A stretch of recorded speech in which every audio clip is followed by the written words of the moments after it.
Good morning, everyone, and welcome to St. Luke's Sunday Forum. It's Absolam Jones Sunday. It is Transfiguration Sunday. It's the Sunday that wraps up Epiphany. It's the Sunday before Ash Wednesday. And I could have no better conversational partner than the Dr. Catherine Meeks. Dr. Meeks is a friend of long standing. She and I have been friends and colleagues since 1974. And we've had a relationship that was based in candor and mutual respect and affection for all these years. And it is so important to me to be able to give thanks to God for the fact that she and I are having some of our elder years together in the same city of Atlanta. And I've been thanking God for that ever since I became the interim rector of St. Luke's. Nevertheless, she and I touch base with one another from time to time, catch up with one another and say, how are you doing? And did you see that? And those kinds of questions that good friends do. She is the executive director of the Absalom Jones Center for Racial Reconciliation, Racial Healing, Racial Transformation. I like to add all of those, but she'll correct us in terms of getting to be precise in just a second. But for right now, let me just stop and welcome you, Dr. Catherine Meeks, to the forum. Thank you. It's a delight to be here. Thank you so much. I'm so glad you're here. And the people of St. Luke's love you, and I'm so glad that you're willing to give us some more time. Well, I love them too. We've spent a lot of time together, and I keep thinking people will get tired of hearing me and being with me, but they don't, and I don't ever tire of them. So it's wonderful. No, St. Luke's people love you and love your wisdom and love your work. So I'm really, really glad that we have this time together. So everybody, I called Catherine, or she called me. It happens, and one way or the other, almost weekly, and we were catching up, and I said, oh, Catherine, let's talk about that in forum.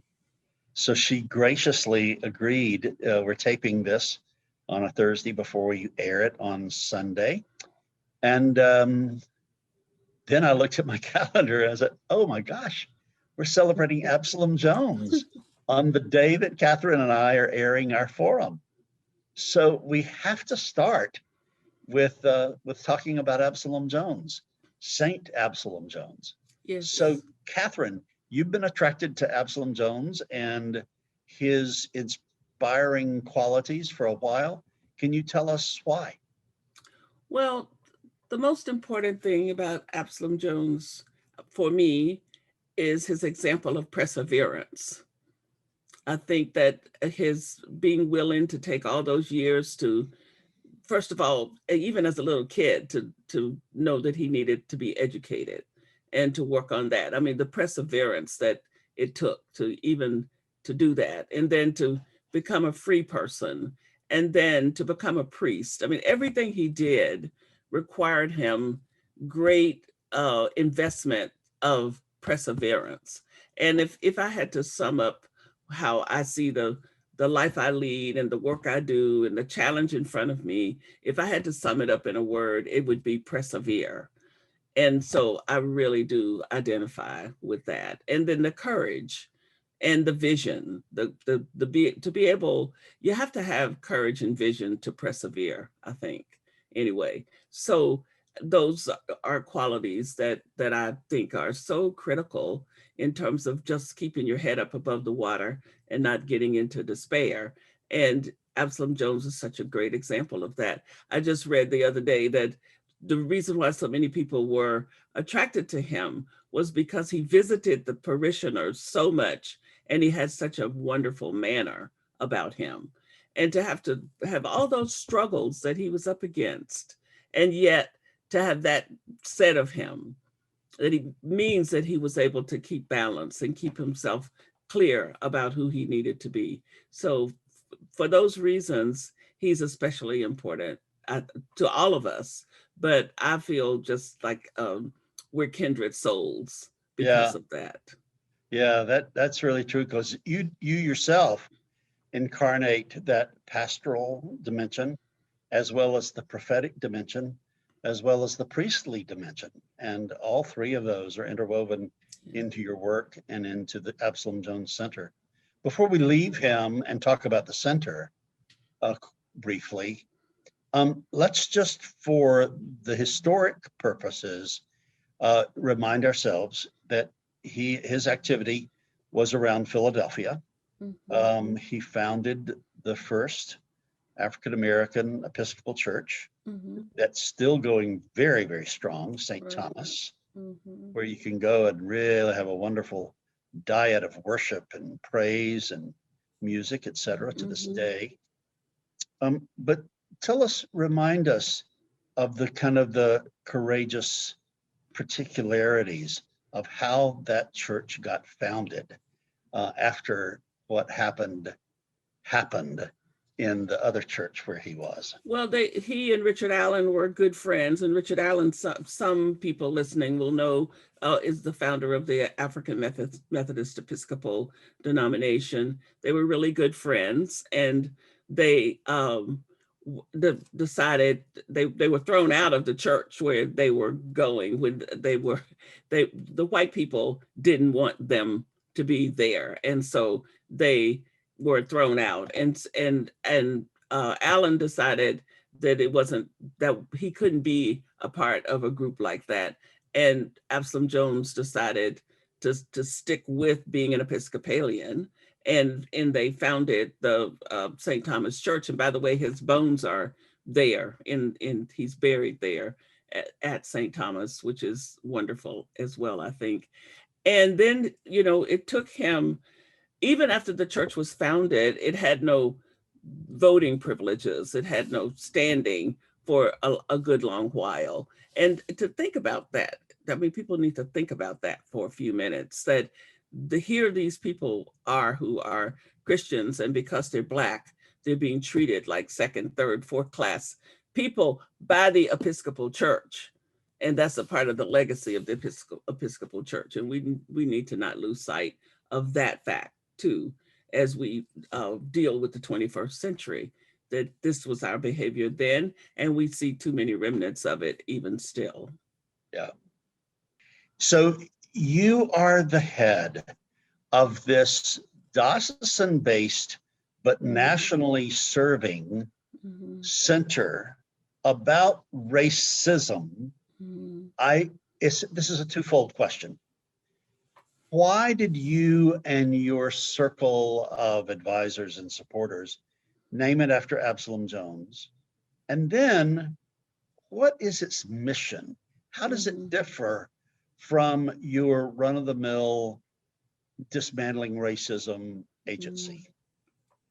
Well, first of all, the center inherited its name because the Absolam Jones Center for campus ministry preceded us, and that's what the building was. That's what it had been for years. But they had gone to part-time campus ministry, and so the building really wasn't being used that much. And Bishop Wright decided that this would be a great space for us to occupy when we started the center. And so it had made perfect sense to me that we would be called the Absolam Jones Center for Racial Healing, rather than finding another name or trying to have the center be housed in the building called Absalom Jones, but call the center something else. Didn't really make sense. And so it made perfect sense to take his name and then just say, we are the Center for Racial Healing. And the thing that makes us different is our understanding that this work is about spiritual formation. It is not about social justice. It is not about politics. It is about following Jesus Christ. It is about being the church. It is about spiritual formation, all of it. And when people get that really straight in their heads, it will make a huge difference, because we will stop trying to avoid it by calling it political social justice, which means I can do it if I feel like it, and I don't have to do it if I don't want to. If it's about your spiritual formation, if it's about following Jesus and you claim you want to follow Jesus, then it becomes something that's mandated for you that you should be doing because you want to be pleasing to God and not because you want to be politically correct. So our center has that focus, and we reimagined the Dismantling Racism training to become Eucharist-centered training, where the Eucharist is incorporated in the training day to make sure that people understood how important we thought spiritual formation it was for this work. And it's under that umbrella that we do this work. And so between the Eucharist and the baptismal covenant, that's where you have got to have this work be situated. And that's what the center does. And it's been transformative. It has caused people to see themselves differently. The work has grown in amazing ways because we made that shift, because we started putting the emphasis where it needed to be. And I'm so grateful that I have the opportunity to be the person who's shepherding this and to have the chance to use my imagination in this way to reimagine this work. So because I think it's got to be positioned in some place other than just sociological, political, let's be correct. All those are good things, but they don't get at the capacity that we've got to develop to deconstruct the foundation that we have built this system, the racist system upon. It can't be deconstructed by just an analysis or I wish we could be different or politics or any of those things. It's going to take the kind of excavation that the Holy Spirit does to really change us. And that's what we're about. And that's what we will always be about. I love the fact that one of your favorite passages of scripture is Jesus asking the man who's been at the pool of Siloam for ages, do you want to be healed? Mm-hmm. Mm-hmm.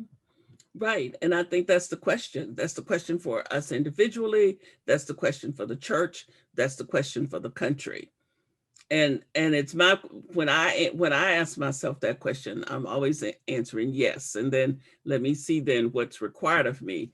I hope and pray that when the church asks that question, that its answer is yes. I'm pretty certain that the country is not ready to say yes to that question. And I think part of our work is to move us to the place of being able to say, yes, we want to be well. And then start exploring what will it take? But in the Church of Jesus Christ, we best be trying to figure out how to say, yes, we want to be well. Yeah, we'll talk about the country and the last set of questions I posed to you in this conversation. But for right now, I want just to go back to the word mandate.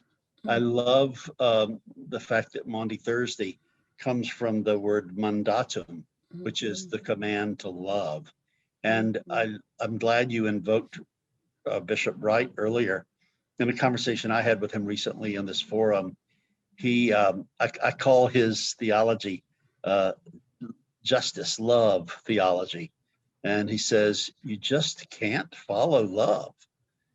You can't follow Jesus. You can't follow God as love unless you're willing to give up 3 S's: smallness, separateness, and superiority. And the whole idea of our healing is about giving up those 3 S's. Racial healing is about that.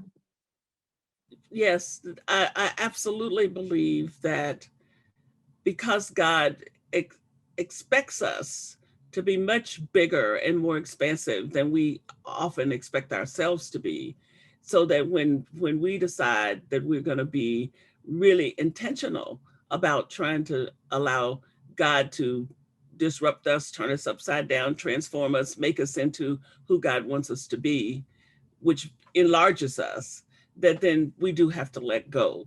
We have to let go of holding on to the limitations, and feeling that you're superior is a limitation, because then you shut out other people and you shut out the possibility of actually enlarging yourself and maybe even encountering people that are larger than you, because Yeah. you've already decided that you're the biggest thing in the universe. Yeah. And Yeah. so I think that Bishop Rob is absolutely on target with that. I don't think it's possible to follow love and not be interested in justice. Yeah. Yeah. I mean, it just happens. You just can't.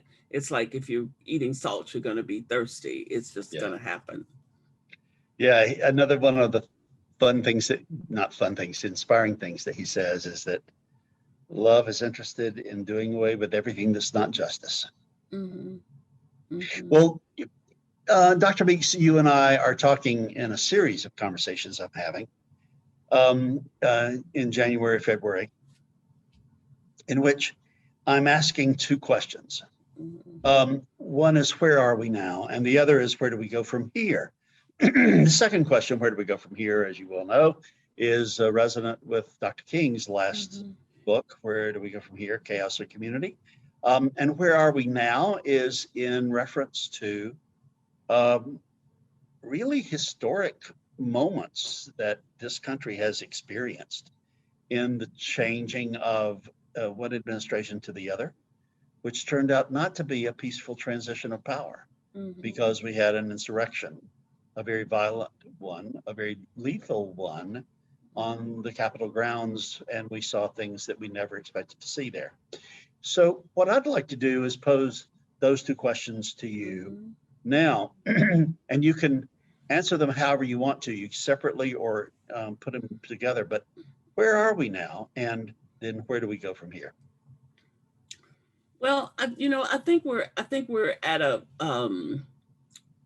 frontier and a frontier where the imagery that comes to my mind is standing on a edge here that's a frontier, and there's an invitation that's being handed to us. But in order to get to it, there's a big space, there's a bit of a chasm between where we are and getting to the other space that we need to get to. So it's sort of like the moment with the trapeze artist, when you got to let go of the bar in order to catch the next one. And if you don't let go, you're going to not make it. And you could let go and still not make it.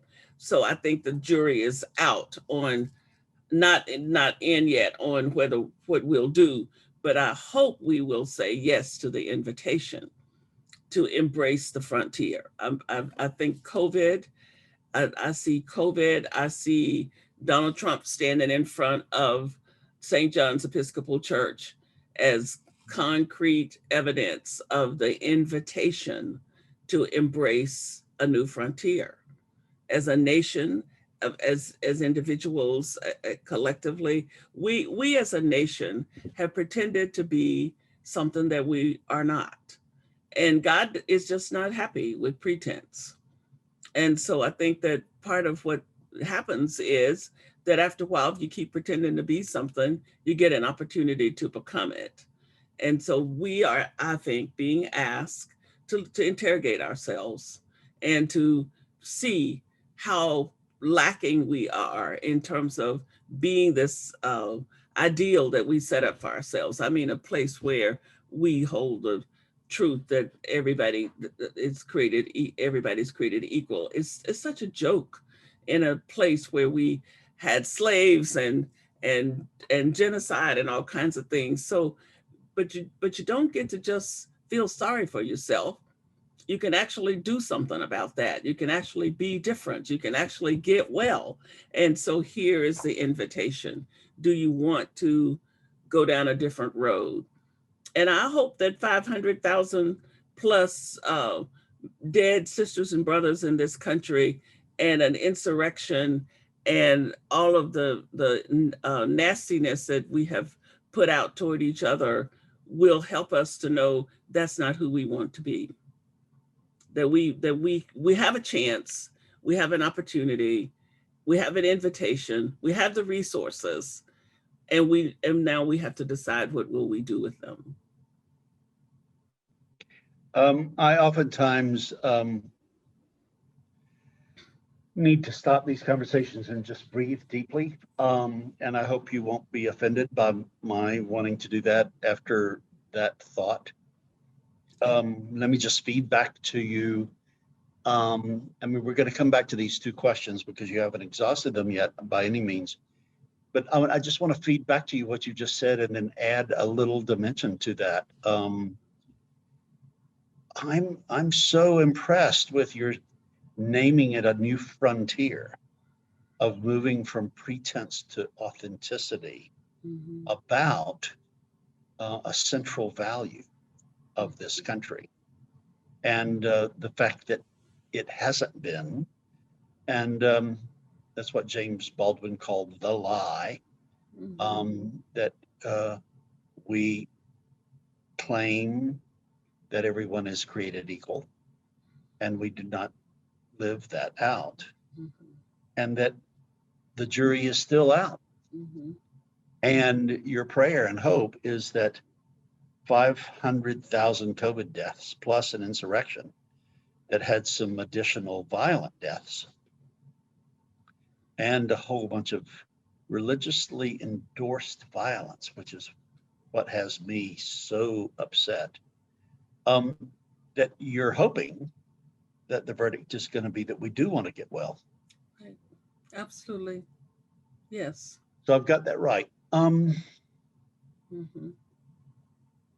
We've added in our conversations on these Sundays a couple of, well, a concept in our vocabulary that Diana Butler Bass introduced us to, and she's saying that we are in a state of liminality, a liminal space.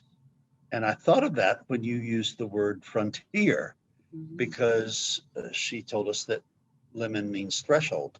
Right. And then Arundhati Roy has talked about the pandemic as portal, and many people have talked about the fact that we are in a birth canal. And people have been kind of saying, the liminal space thing is helping me understand why I feel kind of crazy. Is because I'm in one world. I'm not in one world versus another. I'm in between.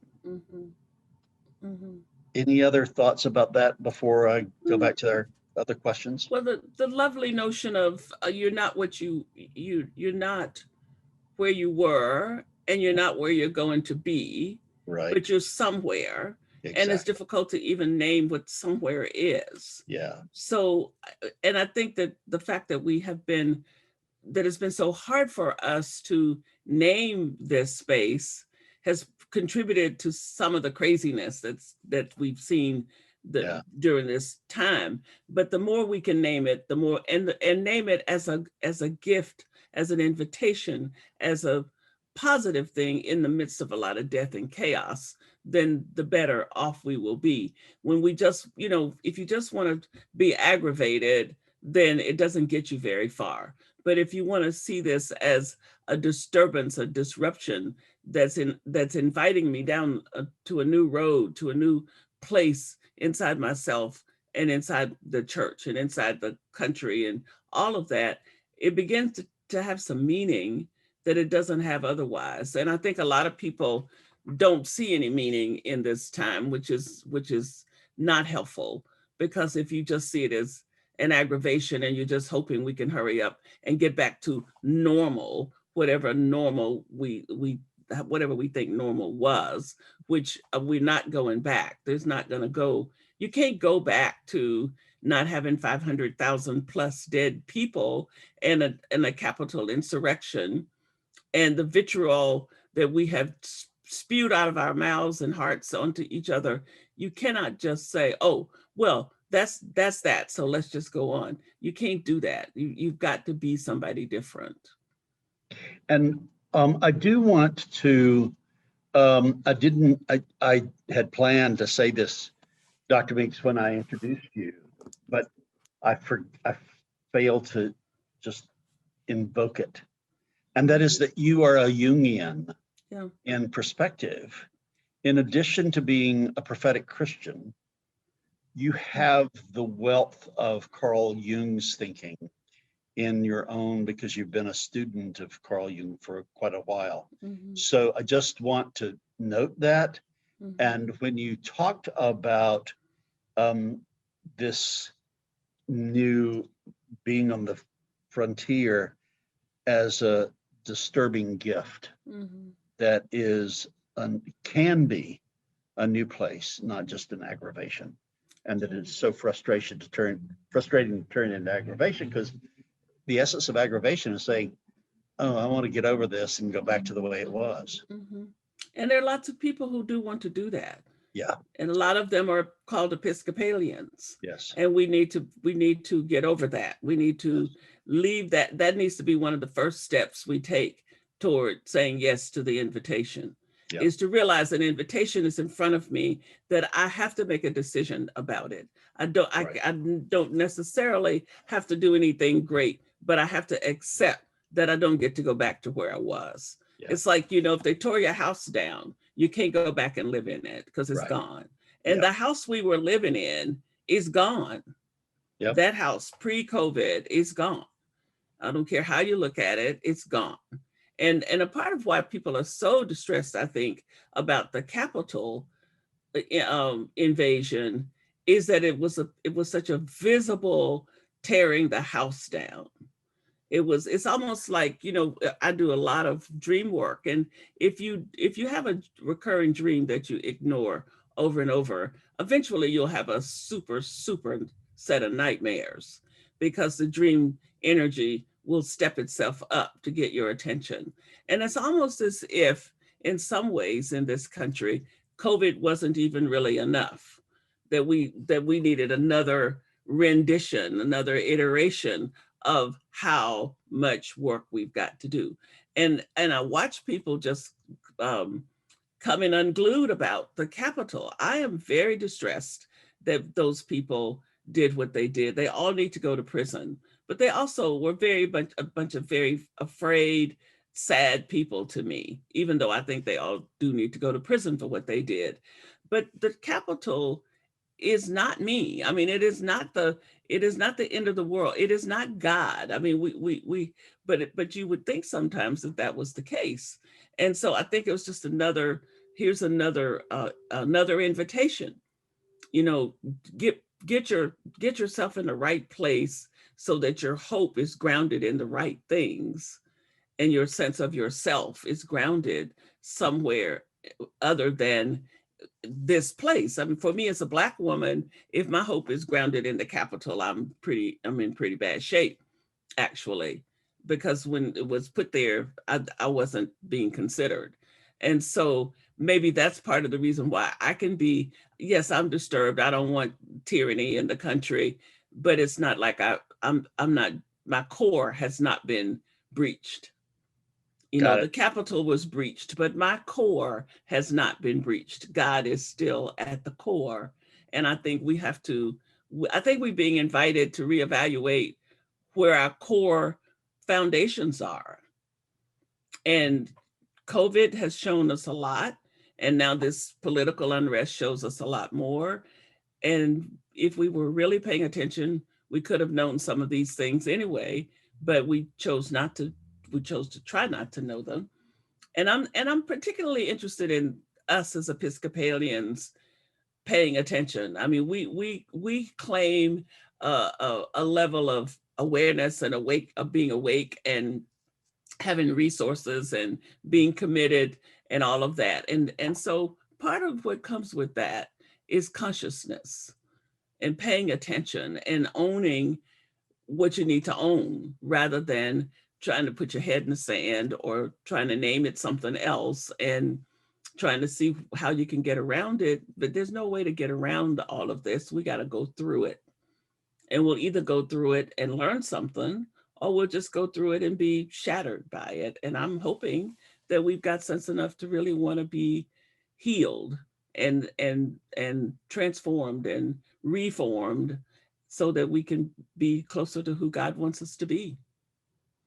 I really appreciate your talking both about where we are as a country and also where we are as a denomination.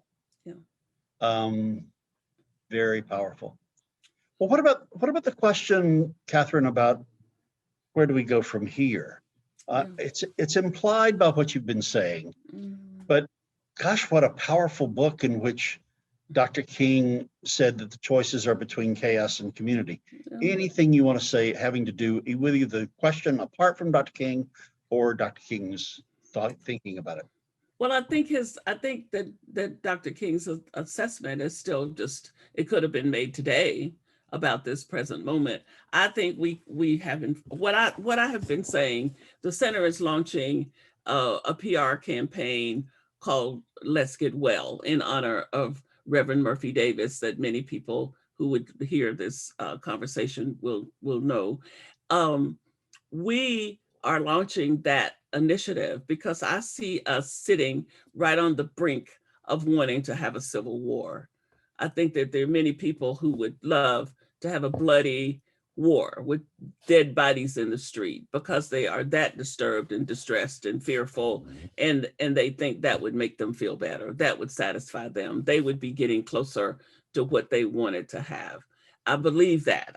I don't think that's the predominant attitude in the country, but I do think it's a powerful attitude. So I see us on these tracks, on this violent track of civil war, make me better. It's like people have a relative murdered and you want the person executed because you think you'll feel better. But actually, after they're executed, you won't feel any better. You might for a little minute, but it will go away. And so I believe that we have got to start thinking about wellness. Back to, do I want to be healed?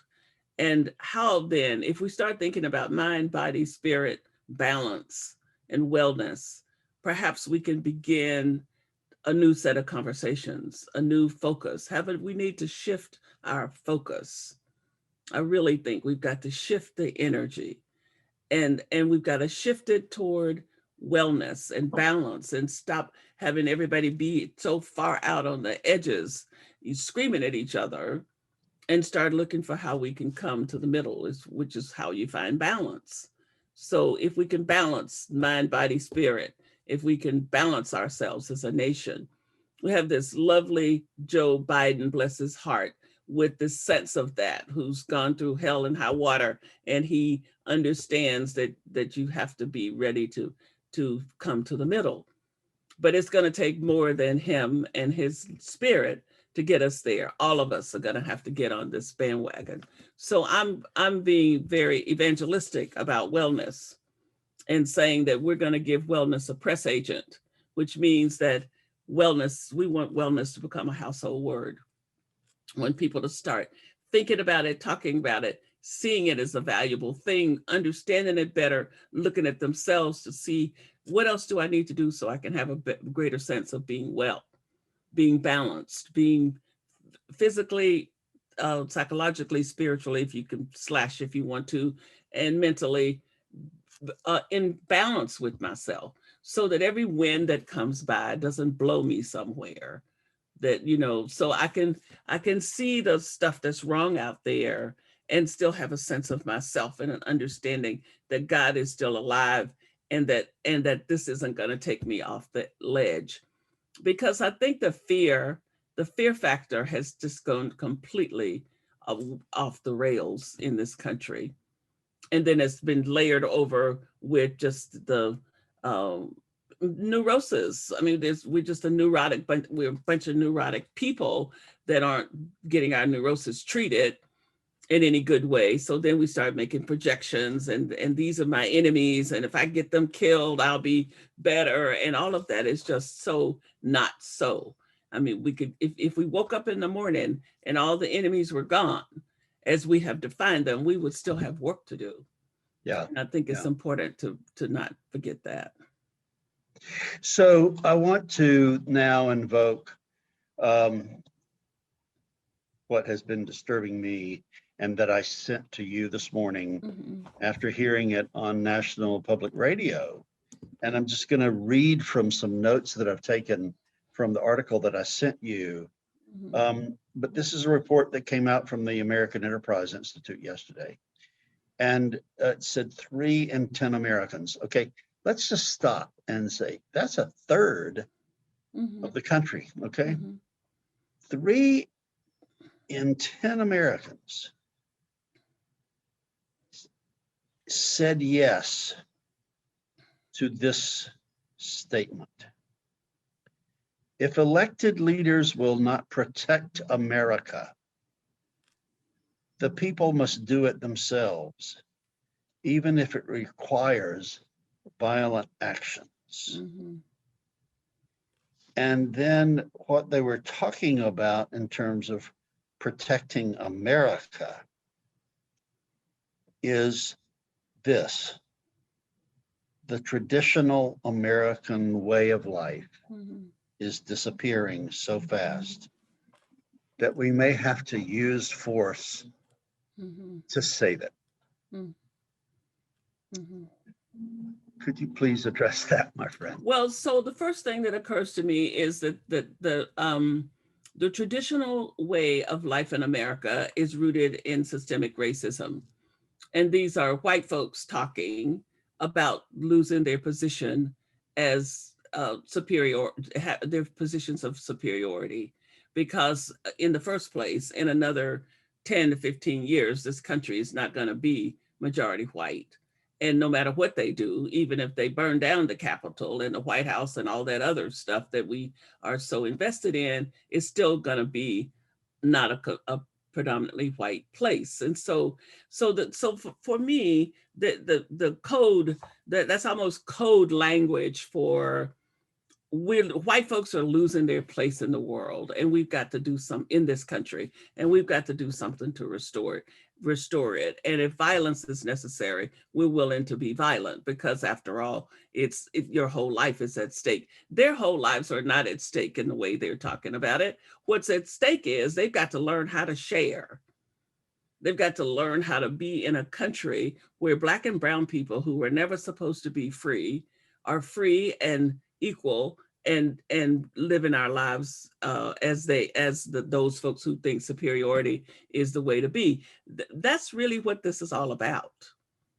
And I think that kind of resistance to liberation for people of color is at the core of all of this stuff. And we just got to name it, and we've got to keep standing up against it, and we've got to keep on saying it is not gonna last, because it is against love, it's against justice, it's against God. And so if there's somebody sitting, holding their breath, thinking that we can have a war and we'll somehow come back and white folks will be running everything again, they're just mistaken. So violence, violence isn't going to get it for you, because because Black and brown people are not going to live as unfree human beings here or anywhere else. We saw that with George Floyd. We saw for the first time all over the world people standing up saying, yes, we are with you in your struggle against the system that keeps doing this to people who are Black and who are brown. And so, I think that that coming to grips with that reality has got to happen. And I think that the kind of the space that we have right now, where it's almost like I'd rather kill than to have to make this change.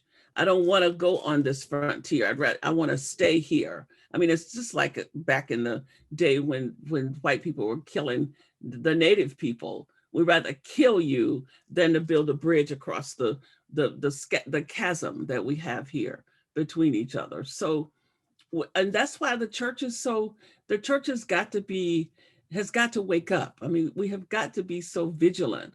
We have got to be so impatient with the racism and the hiding and the trying to clean it up and make it look right. We've got to be standing against that every second, because it's our job as people of faith to say, you can actually do this. You can cross this chasm to brother and sisterhood with people who are Black and brown, and you can live to tell about it.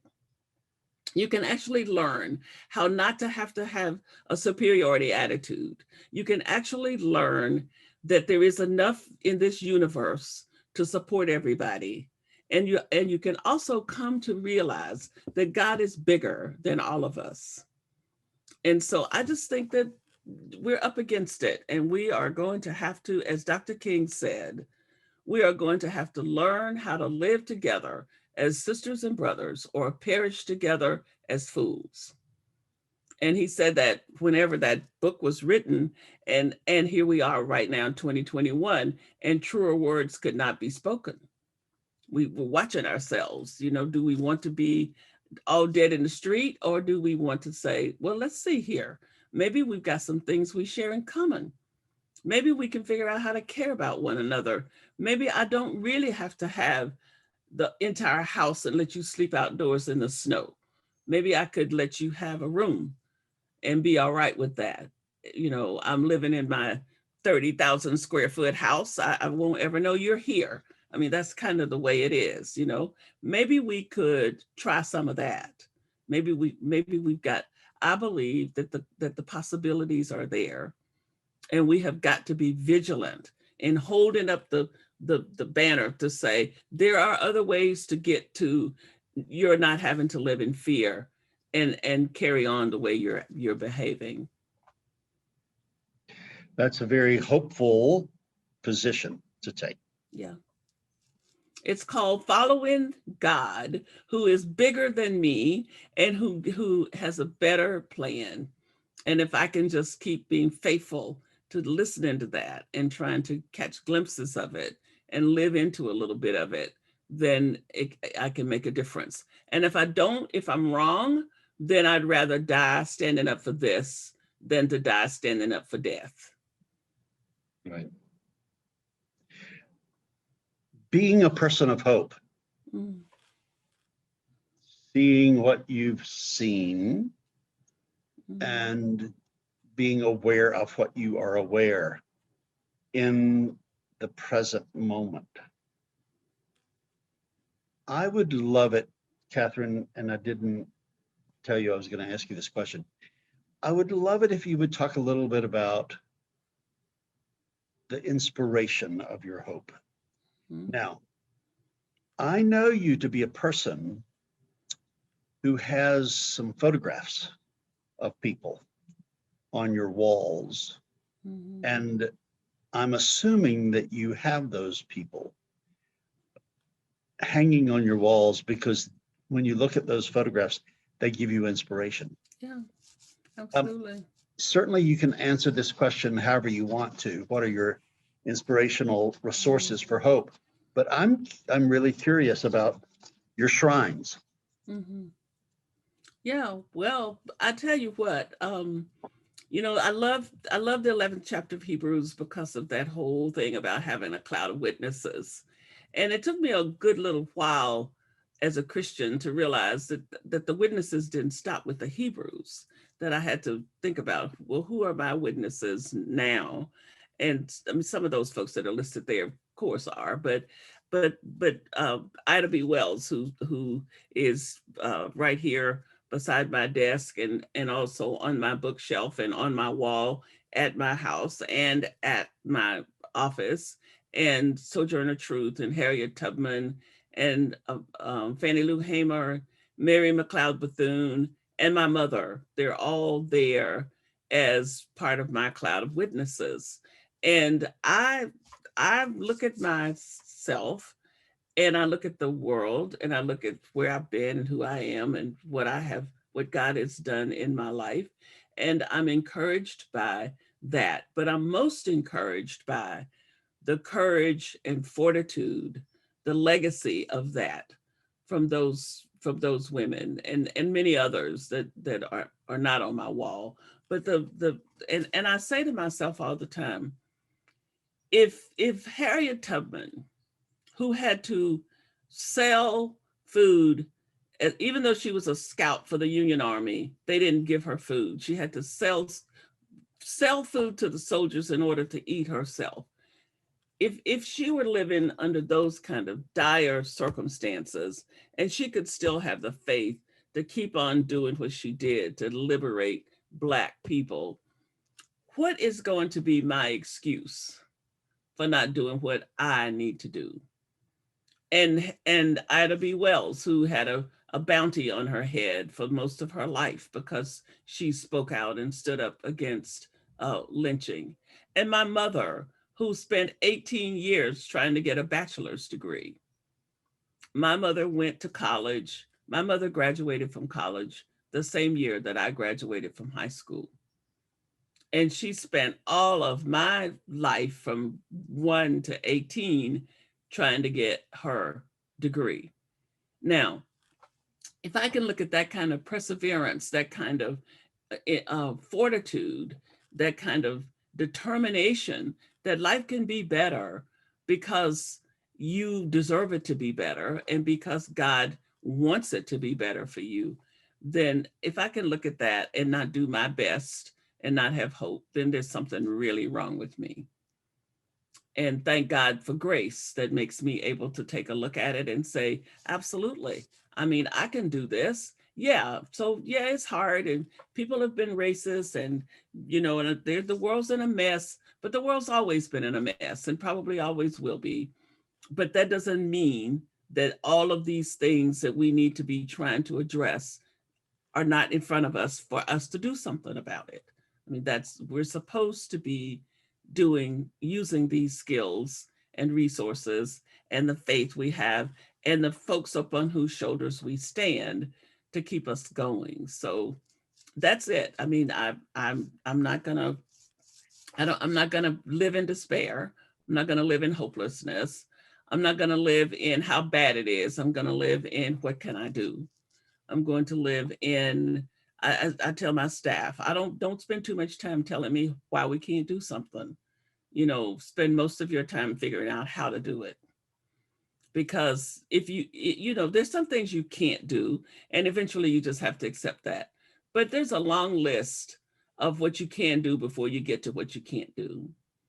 And so don't start out scaring yourself because God is bigger than me.